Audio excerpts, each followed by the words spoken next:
Hi, everybody, it's FIBO Group, and you are watching to the Market Watch review. The recent price action was reversed by the US CPI, which was firmer than anticipated. Asia-Pacific bourses were a C-red.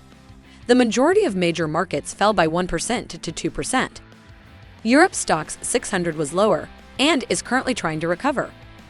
The US index futures are trading more stable, but the losses of yesterday make small gains seem fragile. Yesterday's gains are being trimmed by the dollar. According to reports, the Bank of Japan checked price helped boost the short covering Japanese yen, which is driving the majors higher. On Monday, gold peaked at $1,735, but fell below $1,700 yesterday. Today, it is stable and straddles the $1,700 level. After yesterday's three-day advance, December WTI fell 0.7% to close flat. Asian Pacific market. According to reports, the Bank of Japan had checked the prices and the dollar dropped from JPY 145 down to JPY 143. It can be understood more as a step in verbal intervention than as a signal for material intervention.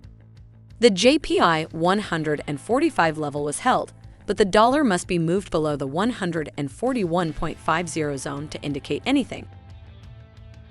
Australia will release August job data tomorrow morning. It is expected that it will recover from July's weakness, when it lost 87,000 full-time jobs. On October 4, the Reserve Bank of Australia will meet.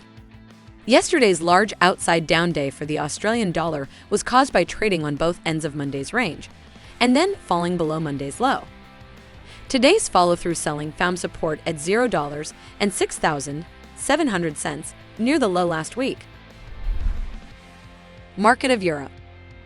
The headline inflation in August UK was slightly lower than expected.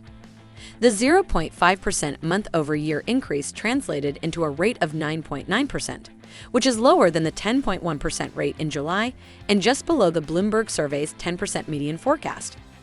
Although the Bank of England warned of an increase in inflation to 13%, this warning was made before the new government's plan for limiting energy prices for households.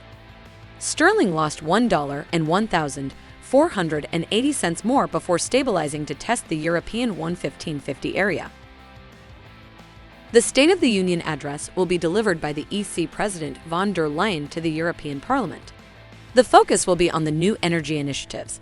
According to press reports, she will demand a 5% reduction in natural gas consumption, a windfall income tax, and liquidity provisions to assist with margin calls.